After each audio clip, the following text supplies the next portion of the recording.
2000년대 초에 상당한 인기를 얻은 가수가 있는데요. G.O.D라는 가수입니다. 여러 방송에 나와 활동하면서 한 번쯤은 다들 듣거나 보았을 것입니다. 그 가수가 부른 곡 중에 길이라는 노래가 있는데요. 그 노래의 한 부분을 제가 소개해 드리겠습니다. 내가 가는 이 길이 어디로 가는지, 어디로 날 데려가는지, 그곳은 어딘지 알 수 없지만 오늘도 난 걸어가고 있네. 이 가사를 가만히 한번 생각해 보면 어떤 한 인물이 떠오르는데요. 어떤 인물이냐면 죄로 인해 타락한 인생을 대변하는 모습입니다. 죄인의 모습을 너무나도 잘 표현해주는 가사라는 생각이 듭니다. 그렇습니다. 죄인의 삶은 어떤 삶일까요? 어디론가 무엇을 향해 열심히 부지런히 걷거나 뛰고 달려갑니다. 그리고 마침내 한 목적지에 도착하는데요. 그런데 거기서 또다시 한 가지 의문을 가집니다. 내가 여기 오기 위해서, 이것을 얻기 위해서 이토록 열심히 수고하고 일해야만 했는가? 그런 물음과 함께 내면의 깊은 곳에서부터 공허함과 우울함이 솟구치는 삶, 그것이 바로 죄로 인해 타락한 인생들, 하나님을 상실한 인생들이 마주하게 되는 삶이라 생각합니다. 다시 말해 영원한 가치 되시는 하나님이 없는 인생들은 영원한 것이 무엇인지를 알지 못하고요, 그로 인해서 찰나적인 것에 함몰될 수밖에 없는 그런 삶을 살아갈 수밖에 없는 거죠. 그래서 죄인된 삶을 가만히 들여다보면 찰나적인 것에 목숨 걸고 그것들이 점철되면서 다람쥐 쳇바퀴 도는 그런 삶의 연속임을 우리는 보게 됩니다. 그런데 이 타락한 인생에 더 심각한 문제가 있는데요. 그것은 뭐냐면 죄인들은 절대로 이것을 깨닫지 못한다는 것입니다. 자신의 삶의 공허함을, 자신의 삶의 우울함이 찾아오고 있음을 목적 없이 유리방황하고 있는 자신임을 결코 깨닫지 못한다는 것입니다. 요한복음 3장 16절에 우리가 익히 잘 알고 있는 말씀이 있습니다. 하나님의 말씀인데요. 하나님이 이 세상을 이처럼 사랑하사 독생자를 주셨으니, 하나님의 관심이 세상을 향하고 있음을 말하고요, 다름 아닌 사랑으로 향하고 있음을 보여주는 말씀입니다. 이 세상을 사랑하는 하나님께서 죄로 인해 세상에서 유리방황하는 인생들을 바라보실 때 그 하나님의 마음은 어떠했을까요? 하나님은 자신의 마음을 숨기지 않고 이 세상을 향하시는데요, 바로 자신의 하나밖에 없는 아들 예수님을 보내심으로 그 마음이 어떠한지를 우리에게 보여줍니다.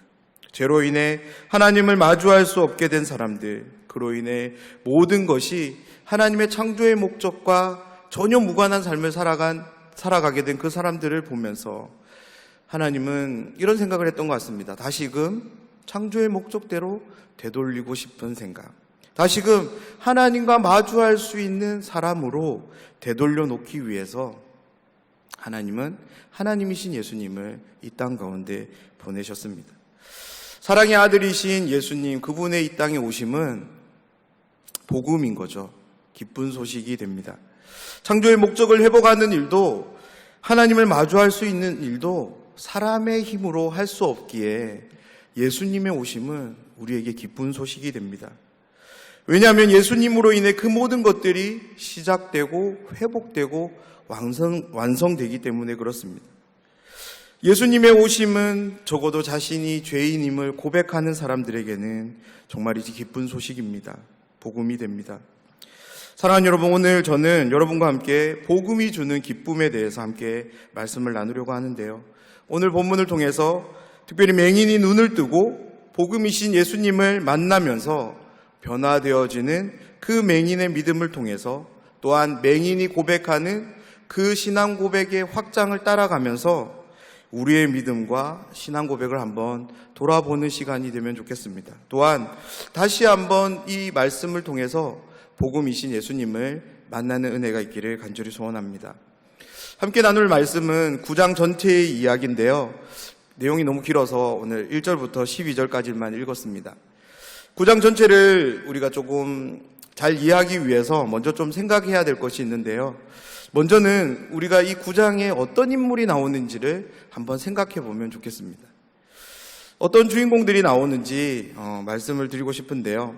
9장에는 맹인과 예수님이라는 이 대표적인 두 주인공이 등장하고요.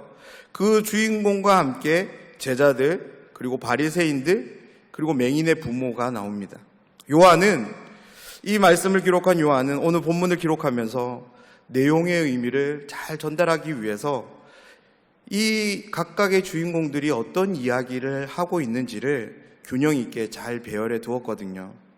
요한의 이 친절함을 우리가 좀 사용하면 좋겠습니다. 그래서 이 주인공들이 어떤 상황 속에서 어떤 이야기를 하고 있는지를 잘 따라가 보면 전체적인 의미를 파악하는데 도움이 되는 것 같습니다. 그리고 이 9장의 전체적인 구조가 어떤지를 조금 이해하기 위해서 어떤 사건들이 있는지를 조금 들여다보면 좋을 것 같아요. 9장은 큰 두 대상이 충돌하는 장면을 담고 있는데요.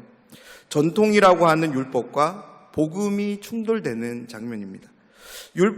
율법은 모세를 대신하고요.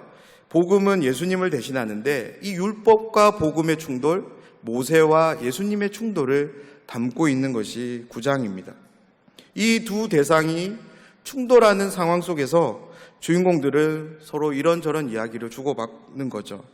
그런 이야기를 통해 요한은 본문의 의미를 우리에게 전달하고 있는데요. 그렇기 때문에 9장에서 율법이라는 것과 복음이라는 것, 이 두 대상에 대한 이해가 우리에게 조금 필요합니다. 우리가 조금 더 이 말씀을 사실적으로 조금 느끼기 위해서 9장의 역사적 현장 속에 우리가 한번 들어가 보는 것도 좋을 것 같아요. 지금 우리는 세안교회 은혜홀에 앉아 있습니다. 그리고 우리는 동시에 9장의 역사적 현장 속에 있는 거죠. 우리 옆에 누가 계실까요? 예수님이 지금 계십니다. 예수님. 그리고 예수님과 함께한 제자들도 있고요. 예수님이 지극하게 바라보고 있는 맹인도 있고요. 그리고 저 멀리 바리새인들도 보입니다. 그리고 맹인의 부모도 있는 거죠. 이런 상황을 우리가 조금 가정하면서 이 말씀을 함께 나누고 싶은데요. 좀 부탁드리고 싶은 것은 이 내용 전체에서 주인공들이 하는 이야기들을 우리가 좀 잘 생각하면서 나라면 어떤 대답을 하고 나라면 어떤 말을 했을까라는 어떤 생각을 하면서 이 말씀을 함께 나누면 좋을 것 같아요. 9장의 전체적인 내용은 이렇습니다. 예수님은 길을 걸어가시고요. 맹인을 만나게 됩니다. 그리고 그 맹인의 눈을 뜨게 해주시죠. 사람들은 이 맹인이었던 자가 눈을 뜬 이 상황을 보고 기이하게 여기고 그것을 도무지 믿을 수가 없으니까 바리새인들에게, 종교 지도자들에게 데려가는 거죠. 그리고 바리새인들의 물음에 눈뜬 자는 순종적으로 잘 대답해요. 그가 질문한 것에 대해서 잘 대답을 합니다. 그런데 바리새인들이 요구했던 답이 돌아오지 않았던 것 같습니다. 그러자 그게 계속적으로 묻지만 이 눈뜬 자는 그것에 답답함을 느끼게 되었고요. 그러면서 바리새인들 그 무리 안에서 분쟁이 일어났다라고 이야기하고 있습니다. 자신들 안에서 이 맹인이 눈을 뜬 사건이 해결되지 않자 그들은 한 가지 결정을 하는데 그것이 무엇이냐면 이 눈뜬 자의 이야기를 거짓말로 이렇게 바꾸려고 이렇게 하는 거죠. 그래서 부모를 데려와서 부모로부터 그러한 상황들을 만들려고 하지만 실패하게 됩니다. 부모는 자신들이 이제 어떤 위협도 있으니까 그 모든 대답들을 아들에게 이제 넘기고 그 아들은 처음과는 전혀 다른 태도로 정말 놀라운 지혜와 언변으로 바리새인들에게 예수님이 누구신가에 대해서 자신이 경험한 그 기적이 어떠한 기적이었는지를 자세하게 이야기를 합니다. 그리고 이 이야기를 들은 바리새인들은 예수님을 인정할 수가 없으니까, 예수님을 받아들일 수가 없으니까 그를 혼내고 내쫓습니다. 그들이 예수님에게 이 맹인이 쫓겨났다는 소식이 들려졌던 것 같아요. 그 소식을 듣자 예수님은 그 사람을 찾아갔고 그 사람에게 예수님이 누구신지를 밝히면서 이야기를 나누는 장면으로 9장은 마무리가 됩니다. 9장은 크게 세 가지 사건으로 우리가 조금 줄여볼 수 있을 것 같은데요. 첫 번째 사건은 길에서 예수님이 날 때부터 맹인된 사람을 만나는 사건입니다. 맹인은 자신의 일상처럼 정해진 자신이 정한 어떤 구역에서 구걸을 하고 있었던 것 같아요. 예수님은 길을 가시면서 그를 보셨고 예수님의 그 눈길과 함께 제자들의 눈길도 함께 했던 것 같습니다. 그리고 제자들이 예수님에게 이렇게 물어요. 랍비여, 저 사람이 맹인된 것이 누구의 죄 때문입니까? 라고. 그때 예수님은 누구의 죄 때문이 아니라 하나님이 하시려는 일 때문이다 라고 대답을 해 줍니다. 우리는 일상에서 어떤 어려움을 만나면 혹시 나의 죄 때문에 하나님께서 이런 고난을 주신다는 그런 생각을 하는 경향이 쉽습니다. 정말로 하나님은 우리의 죄 때문에 우리에게 고난을 내리시는 그런 가혹하신 하나님이실까요? 그리고 이 본문은 종종 이러한 오해도 우리에게 있습니다. 하나님이 어떤 일을 하시기 위해서 한 영혼을 이제 맹인으로 만들었다라는 것처럼 우리가 이해할 때도 있습니다. 하나님은 어떤 일을 하시기 위해서 어떤 특정 사람에게 고난을 부여하시고 그 고난을 해결하심을 통해서 하나님의 일하심을 설명하시는 분이실까요? 물론 하나님은 우리의 죄로 인해서 우리의 삶에 고난을 내리실 수 있는 분이십니다. 그 고난을 통해 교훈하시고 다시금 우리의 영혼을 하나님께로 돌이키시는 그런 하나님일 수도 있습니다. 하지만 제가 말씀드리고 싶은 것은 우리의 삶에 어떤 고난이 찾아온다고 해서 그것이 무조건 고난이라는 것처럼 고난으로 이렇게 공식화해서는 안 된다는 겁니다. 고난이 찾아온다고 해서 무조건 이것을 죄로 연결해서는 안 된다는 겁니다. 만약 우리 중에 누군가가 하나님께 정말로 열심히 순종하고 헌신하고 아름다운 신앙을 보였음에도 불구하고 고난이 함께 한다면 우리는 그 상황을 어떻게 이해할 수 있을까요? 만약에 우리 중에 누군가가 정말로 잘못된 행동을 통해서 그렇게 살아가는데도 불구하고 어떤 문제가 찾아오지 않는다면 우리는 그 영혼에게 하나님이 고난을 주실 것을 기도해야 되는 것일까요? 그리고 하나님께서 어떤 일을 펼치시기 위해서 누군가에게 장애를 허락하시거나 고난을 허락하시는 그런 분이시고 그런 문제를 해결하심을 통해서 일하시는 하나님이시라면 우리에게 주어지는 이 많은 어려움들에 대해서 우리는 어떻게 하나님을 사랑의 하나님이라고 말할 수 있을까요? 중요한 것은 하나님은 물론 그렇게 하실 수 있는 분이시지만 우리는 절대적으로 그것을 공식화해서는 안 된다는 겁니다. 어떤 어려움이 찾아와서 누군가의 어려움을 보면서 그것을 꼭 죄로 연결짓는 그런 모습은 우리가 피해야 될 것입니다. 예수님을 만난 맹인에게 기적이 일어납니다. 그는 그의 상상 속에서나 일어날 법한 일을 실제로 경험하는데요. 자신의 두 눈으로 앞을 보게 된 것입니다. 자신의 평생에 이런 날이 올 것이라고는 전혀 생각조차 못했던 그 일이 어느 날 자신의 삶에 찾아온 것입니다. 바로 예수님을 통해서 이 사람은 이 은혜를 경험하게 됩니다. 맹인은 치유받은 후 자신의 두 눈으로 세상을 볼 수 있게 된 것에 대해서 자신이 직접 경험한 기적이었기에 이것을 감출 수가 없었던 거죠. 그는 성경은 다 기록하고 있지 않지만 그 어느 때보다 기뻐하며 감격하며 자신이 보게 된 것을 외치며 거리를 활보했을 것입니다. 그 기쁨은 맹인 안에서 멈출 수 없었던 기쁨입니다.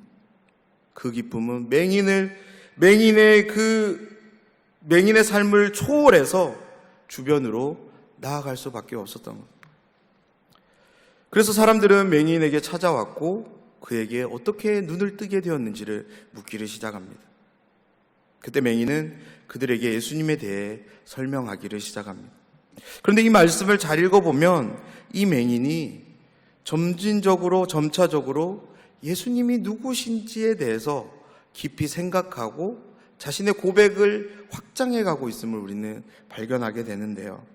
참으로 재미난 것은 이 사람의 신앙의 발전이 자신의 의지로 되어진 것이 아니라 누군가의 반대로 인해서, 특별히 예수님을 반대하는 사람들로 인해서 이것들이 강화되고 있는 것을 우리는 보게 됩니다. 맹인은 너무나도 당당하게 자신의 입장을 사람들에게 말할 수 있죠. 왜 그렇습니까? 자신이 경험한 기적이기 때문에 그렇습니다. 그리고 바리새인들 앞에서도 이 말을 하기를 주저하지 않습니다. 그 당시에 이런 문화가 있었다고 해요. 예수님을 믿기로 작정한 사람들은 그 유대교에서 이제 출교시키는 그런 관습이 있었다라고 이제 말씀에 나와 있는데요. 이 맹인도 알았을 거예요. 그런 풍습에 대해서 모르지는 않았을 것입니다. 하지만 자신이 경험한, 자신에게 지금 일어난 이 기적이 너무나도 놀라운 것이기에 그건 중요하지 않는 거죠. 자신이 출교당하는 것도 아무런 문제가 되지 않는 것입니다. 그는 자신의 경험에 빗대어 당당하게 그들 앞에서 이렇게 계속적으로 자신의 경험들을 이야기합니다. 그때 바리새인들이 다시 한번 그에게 묻습니다. 어떻게 묻냐면 너는 그를 누구라고 생각하느냐라고 묻습니다. 그는 주저하지 않고 선지자라고 이야기합니다. 그래서 바리새인들은 이 대답에 대해서 큰 물음을 할 수밖에 없었을 겁니다. 왜냐하면 자신들이 생각할 때에도 하나님이 보내신 사람이 아니고서는, 하늘로부터 온 자가 아니고서는 맹인이 눈을 뜨게 하는 기적은 없는 일이기 때문에 그렇습니다.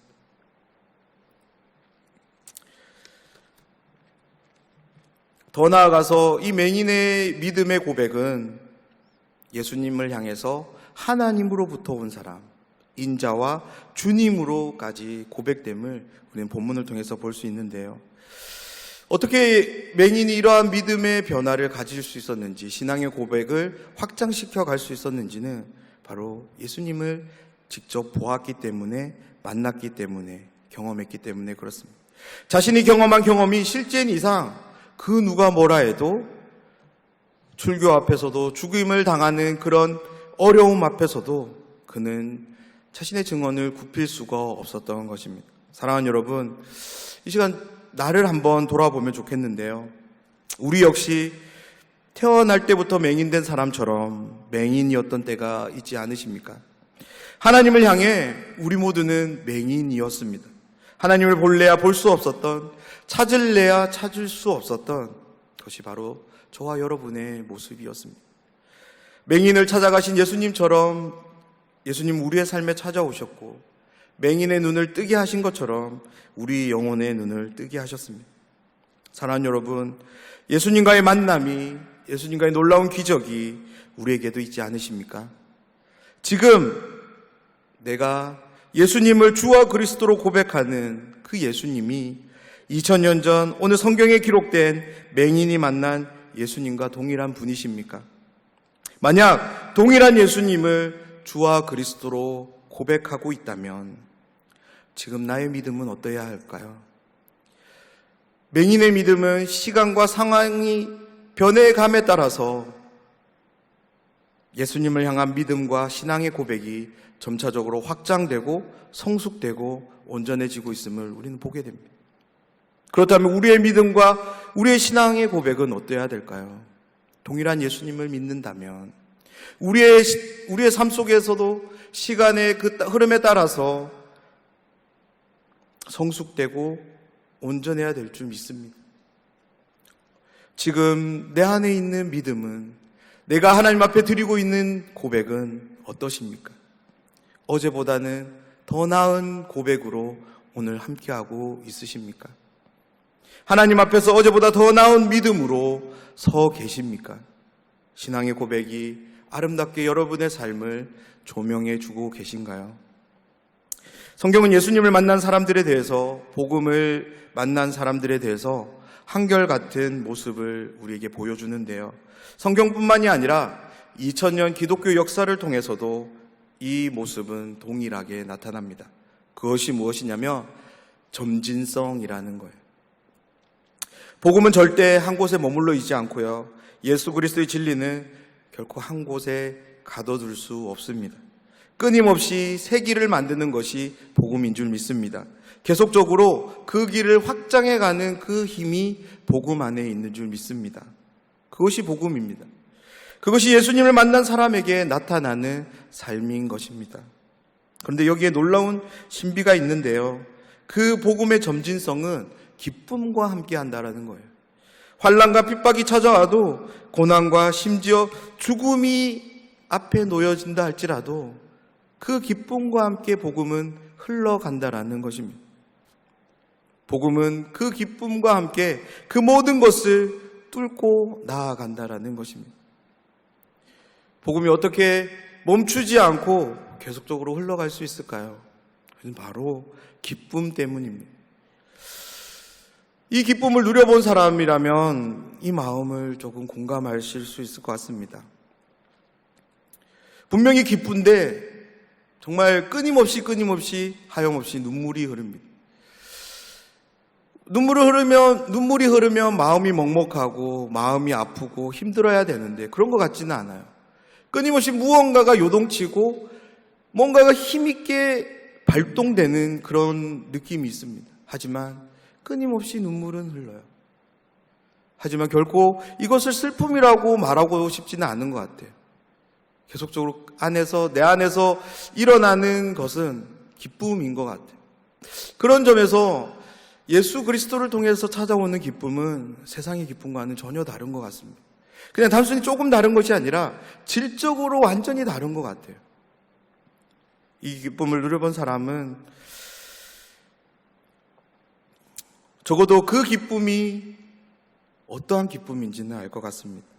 그래서 기독교는 지식을 통해서 하나님이 어떤 분이신가를 알아가는 것도 중요하지만 그 쌓은 지식을 통해서 하나님을 만나 믿게 되는 그런 경험도 중요합니다.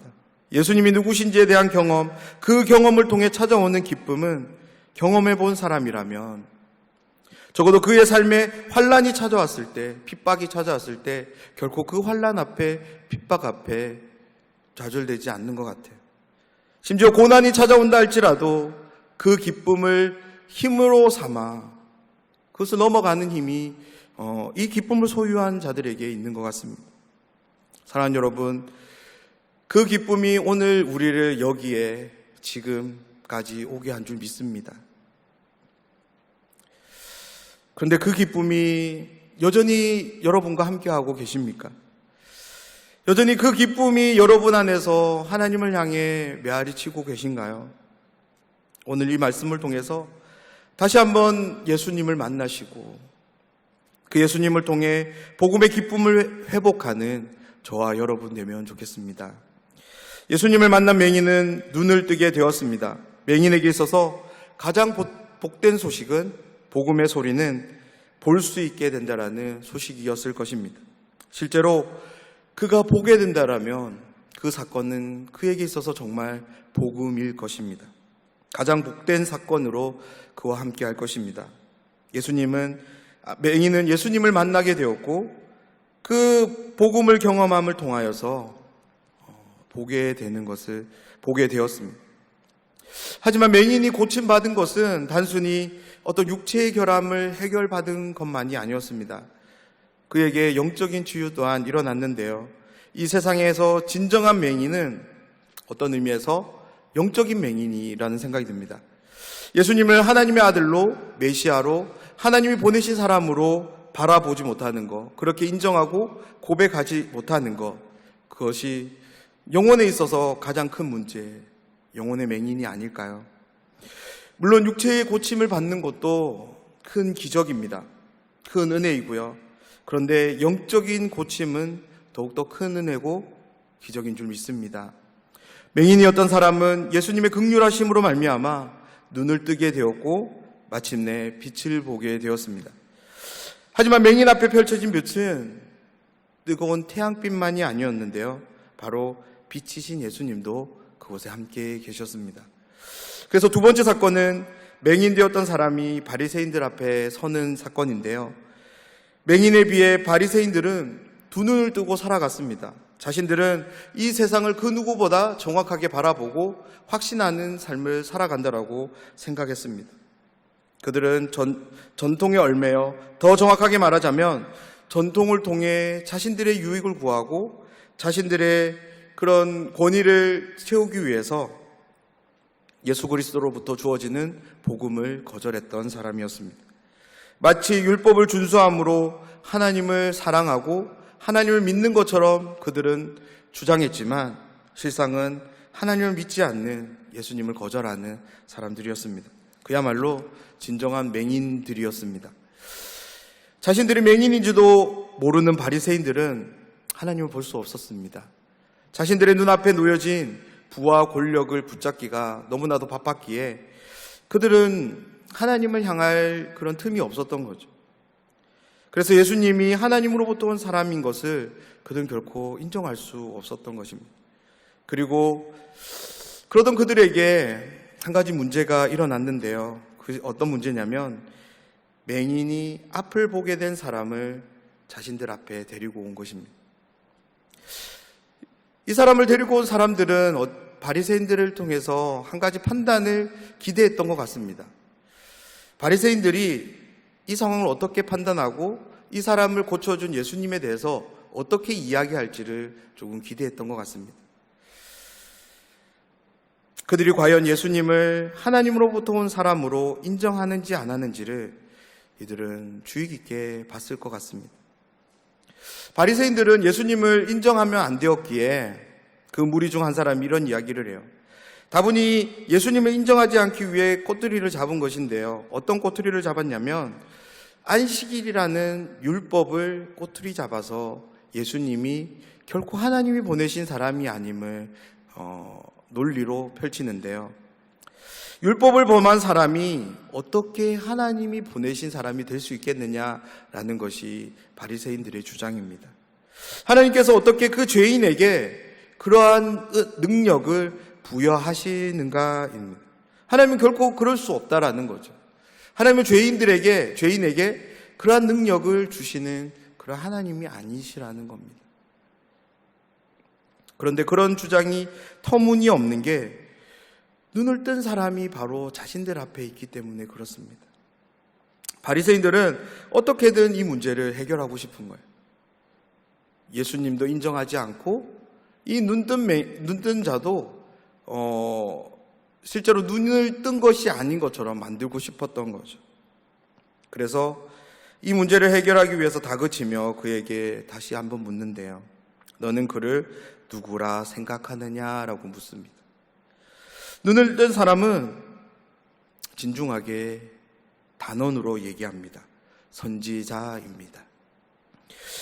이 대답 앞에 바리새인들은 공감할 수밖에 없었습니다. 왜냐하면 하나님의 능력이 아니고서는 맹인이 눈을 뜬다는 것은 자신들이 생각할 때도 가당찮은 일이기 때문입니다.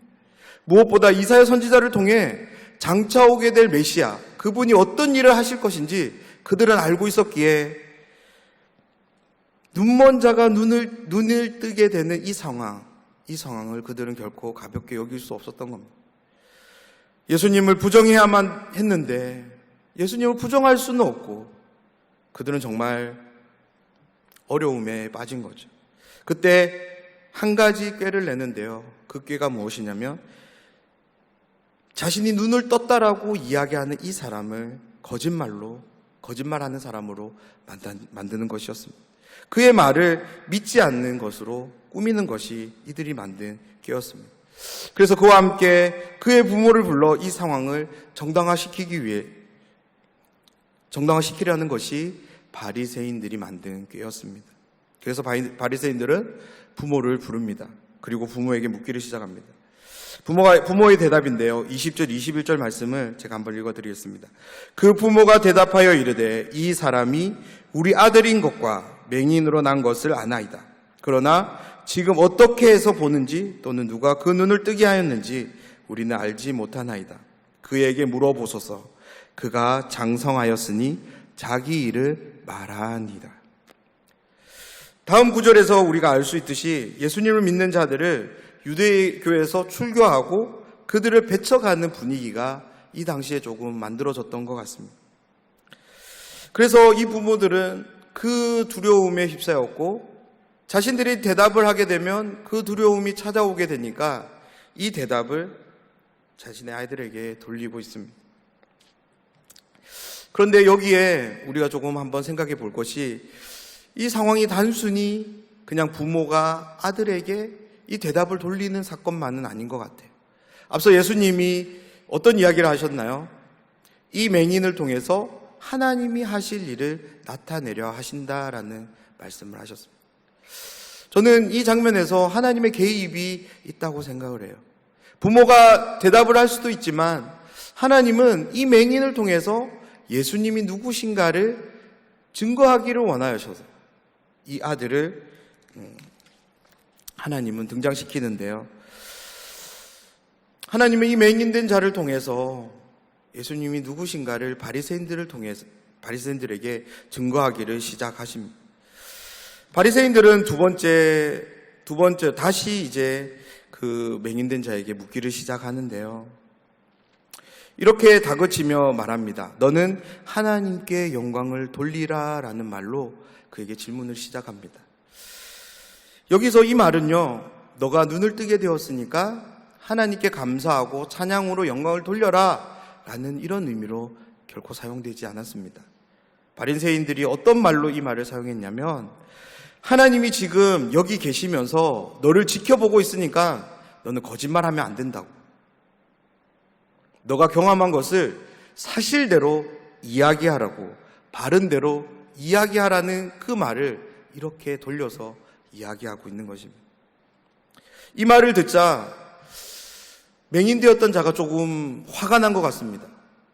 자신이 계속적으로 예수님 때문에 눈을 떴다라는 것을 말했음에도 불구하고 계속적으로 자신에게 그것을 묻자, 이전에는 순종적으로 좋은 태도로 대답했던 이 눈뜬 자가 지금부터는 바리새인들을 향해서 그들을 조롱하면서 말을 하기 시작하는데요.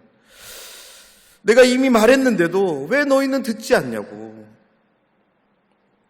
계속해서 나에게 말을 하라고 하니까 너무 답답하다라고 이야기하면서 그들에게 이런 말로 조롱합니다. 혹시 당신들도 나의 말을 통해서 그의 제자가 되고 싶은 것은 아닌가라고 그렇게 조롱하며 묻기를 시작합니다. 정말로 이 맹인되었던 자는 자신이 발휘할 수 있는 그 지혜 그 이상을 통해서 그들을 압도하면서 예수님이 누구신가를 계속적으로 말해가기를 시작하는데요. 최종적으로 예수님이 하나님이 보내신 사람이 맞다라고, 도대체 그가 하나님이 보내신 사람이 아니라면 어떻게 맹인이 눈을 뜰 수 있게 되었냐라고 강하게 얘기하며 반문합니다. 그 말을 들은 바리새인들은 참을 수 없게 되었고 그를 꾸짖어 되돌려 보냅니다.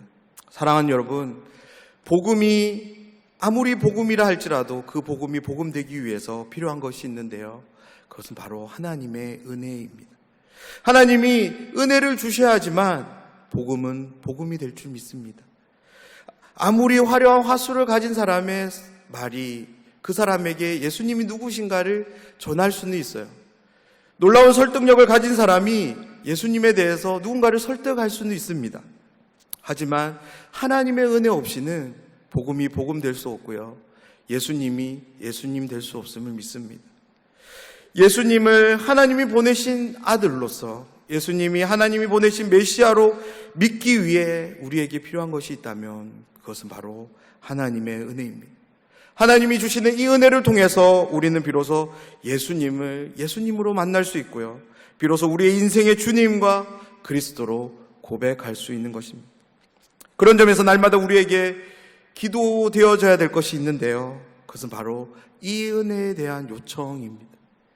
말씀을 통해 만나게 되는 예수님, 이 예수님이 나의 삶의 주님과 그리스도로 경험되어지는 은혜, 기도를 통해 경험되는 이 예수님이 오늘도 나의 삶에 함께 하시며 내 삶을 인도해 가시는 분이심이 믿어지는 은혜, 이 예수님을 한결같이 경험하고 함께하는 그런 삶이 되어질 수 있는 은혜, 이 은혜가 날마다 우리의 삶에 주어지기를 기도해야 될 줄 믿습니다. 오늘을 시작으로 우리가 이렇게 기도하면 좋겠습니다. 하나님, 제 삶에 이 은혜가 필요합니다. 하나님, 이 은혜가 제 삶을 붙들게 하여 주시옵소서. 새한교회 안에 충만하게 하여 주시옵소서. 아멘. 맹인은 눈을 떴고 빛 대신 주님을 보았습니다. 하나님의 아들이신 복음이신 예수님을 만났습니다. 하지만 멀쩡히 눈을 뜨고 살았던 바리새인들은 빛 대신 주님 앞에서 눈이 멀었고요. 하나님의 아들이신 복음이신 예수님을 만나지 못했습니다. 사랑하는 여러분, 오늘 우리의 삶이 어떤 삶이 되어야 할까요? 이 시간 정직하게 믿음으로 하나님 앞에 기도할 수 있는 우리가 되면 좋겠는데요. 오늘 맹인의 삶, 맹인의 믿음이 오늘 우리의 삶이, 우리의 믿음이 되기를 간절히 소원합니다. 세 번째 사건은 눈뜬 이 사람이 다시 예수님을 만나는 사건인데요. 예수님께 한 가지 소식이 전해집니다. 그 소식이 무엇이냐면 예수님께서 고치신 이 맹인이 유대 사람들이 쫓아냈다라는 소식을 들으셨습니다. 이 이야기를 듣고 예수님은 그를 찾아가서 이렇게 묻습니다. 우리 35절 말씀인데요. 제가 한번 읽겠습니다. 예수께서 그들이 그 사람을 쫓아냈다 하는 말을 들으셨더니 그를 만나사 이르시되 내가 인자를 믿느냐? 내가 인자를 믿느냐라고 예수님은 물으십니다. 여기서 인자라는 말은 사람의 아들이라는 말인데요. 그러나 성경에서, 특별히 구약 성경에서 이 단어는 단순하게 사람의 아들을 일컫기 위해서 사용하지는 않습니다. 더 중요한 의미로 사용되는데요. 구약에서 이 인자라는 말 속에 메시아라는 의미를 담아서 사용하기 때문에 그렇습니다. 그래서 복음서 기자들 또한 이 인자라는 말을 사용할 때 구약이 가진 그 의미를 살려서 전달하고 있는데요. 바로 이스라엘의 진정한 구속자 메시아를 칭하기 위해서 이 말을 사용합니다. 그래서 맹인도 구약 성경을 늘 귀로 들었기에 이 단어에 대해서 많은 관심이 있었을 겁니다. 예수님의 이 질문에 대해 그는 이렇게 대답을 합니다. 주님, 그가 누구입니까?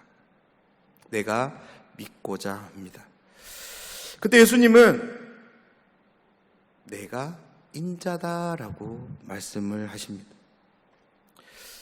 그때 맹인되었던 자는 즉시로 자신의 삶을 믿음에 담는데요. 그 모습이 어떻게 표출되냐면 예수님을 향해 절함으로 표현됩니다.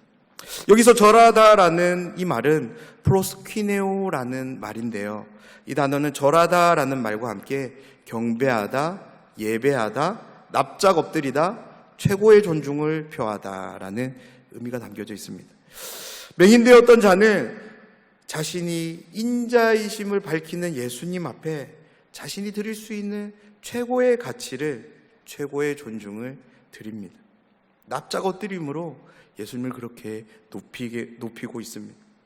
이 이야기를 우리가 이렇게 한번 적용해 보았으면 좋겠는데요. 우리는 본래 영적 맹인이었습니다.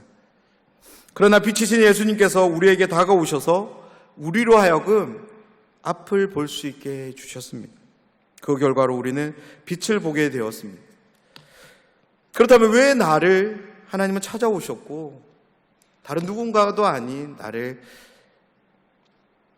보게 해주셨을까요? 앞을 보게 해주셨을까요? 제자들은 맹인을 보며 이렇게 말했습니다. 이 사람이 맹인으로 난 것이 누구의 죄로 인함이니까? 그 말에 예수님은 어떻게 대답했습니까? 죄로 인한 것이 아니라 하나님의 일하심을 나타내기 위함이다 라고. 하나님께서 우리의 눈을 뜨게 하신 이유 또한 동일한 줄 믿습니다. 바로 하나님이 하시는 일을 나의 삶을 통해서 드러내시고자 맹인되었던 나를 눈뜨게 한 줄 믿습니다. 맹인되었던 우리를 볼 수 있는 자로 은혜를 베풀어 주신 것입니다. 그렇다면 하나님께 우리를 통하여 드러내시고자 하는 일은 어떤 일일까요?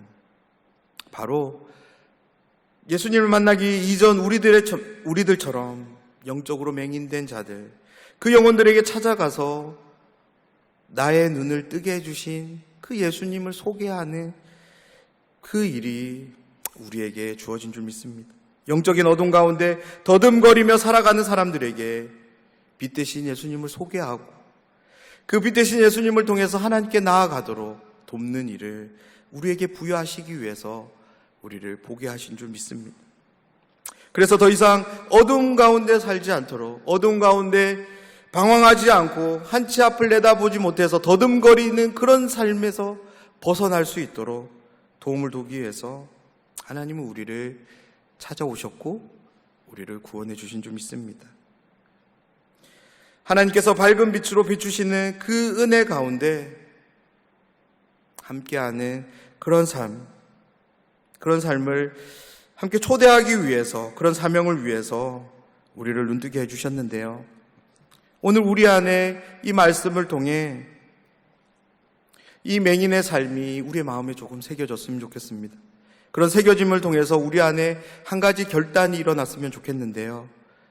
먼저 다시금 우리의 마음이 예수님께로 돌아가면 좋겠습니다. 복음이신 예수님을 날마다 만나기를 힘쓰고 노력하는 저희들의 삶이 되면 좋겠습니다. 분명 처음 우리가 예수님을 만나는 것은 하나님의 은혜로 되는 줄 믿습니다.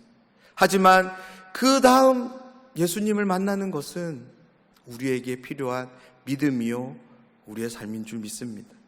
그 만남을 통해 다시금 우리의 삶이 복음으로 충만해지고 그 복음이 주는 그 기쁨으로 충만하여서 그 복음을 통해서 함께하는 사람들에게도 예수님의 그 기쁨을, 예수님의 그 행복을 나눠줄 수 있는 우리가 되면 좋겠습니다. 그래서 어제보단 오늘, 오늘보단 내일 우리의 삶의 바운더리가 조금은 더 풍성해지고 조금은 더 아름다워지면 좋겠는데요. 그것이 이 세상의 물질을 소유하고 누림으로서가 아니라 하나님을 소유하고 하나님을 누림으로써 무엇보다 예수님과 함께하는 그 삶을 통해서 우리의 삶에 그러한 점진성이, 확장성이 일어나기를 간절히 소원합니다. 이제 함께 기도하겠습니다.